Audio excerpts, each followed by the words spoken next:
अंधेरे और रोशनी के बीच के उस रहस्यमयी मार्ग पर चलिए जहां मृत्यु के देवता का वास है, बहुत धीरे धीरे। इस प्राचीन कथा को अपने हृदय में उतरने दीजिए। ये कहानी है एक छोटे से बालक नचिकेता की, जिसके मन में सत्य को जानने की एक गहरी तड़प थी।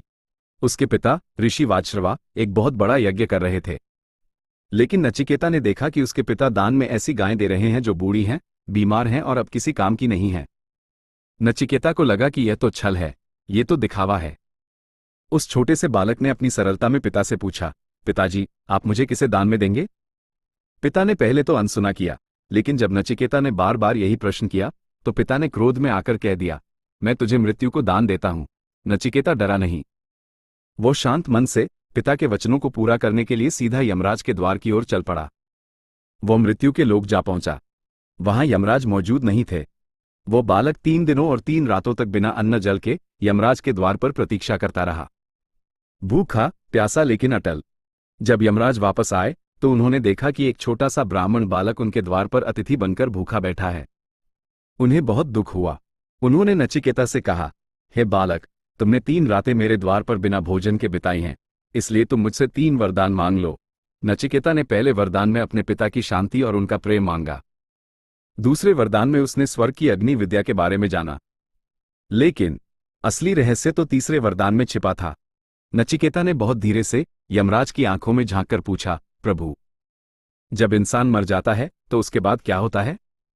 कुछ कहते हैं कि आत्मा रहती है, कुछ कहते हैं कि सब खत्म हो जाता है। मुझे मृत्यु का रहस्य जानना है। मुझे आत्मा का ज्ञान दीजिए। यमराज चौंक गए। उन्होंने नचिकेता को बहलाने की कोशिश की। उन्होंने कहा, बेटा, तुम धन दौलत मांग लो, लंबी उम्र मांग लो, सुंदर अप्सराएं और आलीशान महल मांग लो, लेकिन ये प्रश्न मत पूछो। ये तो देवताओं के लिए भी समझना मुश्किल है। पर नचिकेता अडिग था। उसने कहा, प्रभु, ये सब सुख तो क्षणभंगुर हैं, ये आज हैं कल नहीं रहेंगे। मुझे तो बस वो सत्य जानना है जो कभी नहीं मरता। नचिकेता की अटूट जिज्ञासा देखकर यमराज मुस्कुराए। उन्होंने देखा कि यह बालक सांसारिक मोह से ऊपर उठ चुका है। फिर यमराज ने बहुत धीमे स्वर में नचिकेता को वह महान उपदेश दिया कि यह शरीर तो बस एक रथ है, इंद्रियां इसके घोड़े हैं और आत्मा इसका स्वामी। जो मनुष्य अपनी बुद्धि से मन को वश में कर लेता है वो उस परम पद को प्राप्त करता है जहां से फिर कभी गिरना नहीं पड़ता।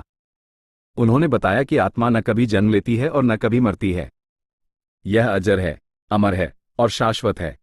वो छोटा सा बालक मृत्यु के देवता से जीवन का सबसे बड़ा रहस्य जानकर वापस लौटा और सदा के लिए आत्मज्ञानी बन गया।